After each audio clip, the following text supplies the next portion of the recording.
I'm gonna do something funky and fancy here, guys. So just bear with me, because I'm gonna try and find Pennsylvania in 2020. Okay, this is important. It's important for us to understand. It's important for our analysts to know, understand. It's important for the audience to understand at home. This is 4 years ago in Pennsylvania. Okay, this is just a 24-hour span from November 3rd into November 4th, from 8 p.m.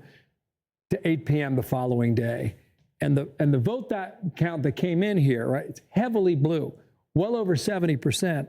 And then around 11 p.m., you get across of the line. And that's where the Republican votes started coming in for Trump. Then you went well past midnight, and Trump maintained his margin for almost the entire day on Wednesday. And then if you went further off this map, you see where eventually the bars there cross the other way for Joe Biden, okay? So with that in mind, okay, we're going to show you Pennsylvania, and we'll try and digest all this together now. I haven't looked here in some time. You only have a quarter of the vote in now, okay? So at least 75% is still out. And you see a lot of blue in the areas where Kamala Harris needs to do well, namely Pittsburgh, Allegheny County, and namely Philadelphia and what they call the collar counties around Philadelphia. But the argument for this hour is that there's a strong Democratic vote in that batch that's now been counted, okay? There's 2 counties in Pennsylvania that you watch because they are bellwethers and they are flippers too, okay? One is Erie along the border here with New Jersey. One is Erie up there in Lake Erie. This is Northampton here in the east, okay?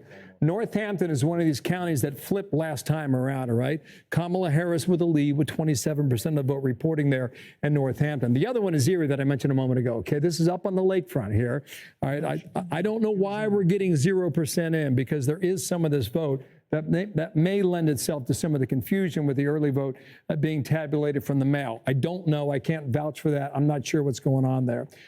We're going to watch the less than 0.5%. Yeah, that's right. So it's like 0.5% of the votes now being tabulated. That's why we can't get the 1% there in Erie County. But in all likelihood, you're going to see the T start to form here in Pennsylvania, and the T is going to be all red. And we're going to see what happens on, both sides of the state, and they're going to be blue. The question is, how blue will they be? So we'll watch that here. You guys didn't mention Virginia. We'll just pop on down here because it seems like there's a pretty good race going on right now, all right? Trump has just upped his margin here, all right? So he's got about a 2-point lead statewide. Too soon to call, I should say, with more than half of the vote in. Here is where you need to look, all right? This is Washington, D.C. This is Fairfax County, #1 populated county in all of 133. There's 40% of the vote that has not yet been tabulated into this, okay? Biden, sorry to interrupt. Sorry, what's that? Where was it for Biden? Go ahead. Yeah, I'll show you. Yeah, I sure will. So a lot of that 40% outstanding is going to go for Harris, but we just don't know how much in the most populated county, okay? So go back 4 years. This is 2020. This is Joe Biden at 70%. Okay, so Kamala Harris, she has time to make up for that, given the fact that that vote is still out. And I would say, just looking at Georgia a moment ago, Fulton County looks to be somewhat similar. And the reason is, I'm going to explain this to you, okay? Fulton County is the most populated county in the state of Georgia.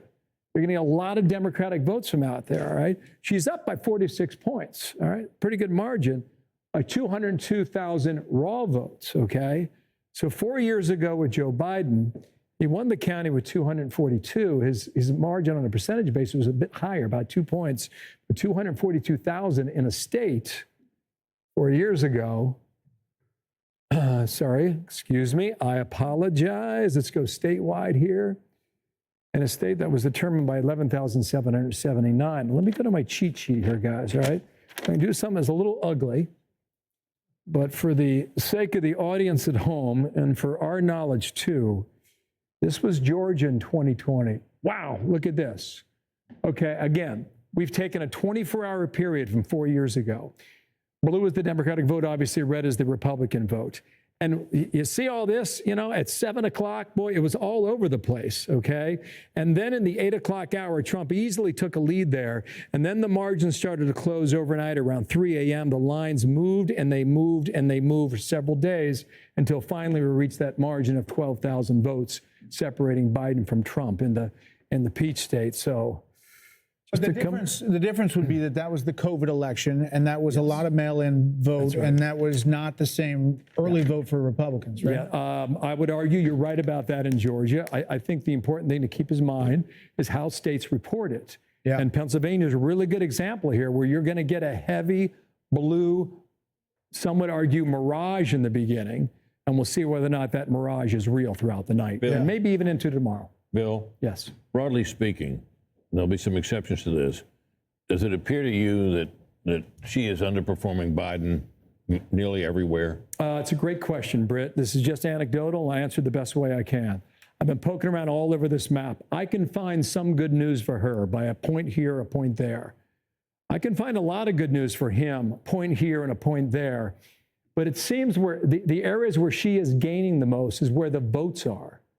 And the areas where he's gaining the most is the area that he targeted, and that's the rural area. Whether or not you can extrapolate that over a place like Hall County, 72%, right? Banks County, 89%. Now, the problem for him is that that's 94 out of 159. But I can move along the northern border of Georgia. And, you know, it's just, yeah, it's dominating, 81. How does it compare to 2020? I'll show you that next here.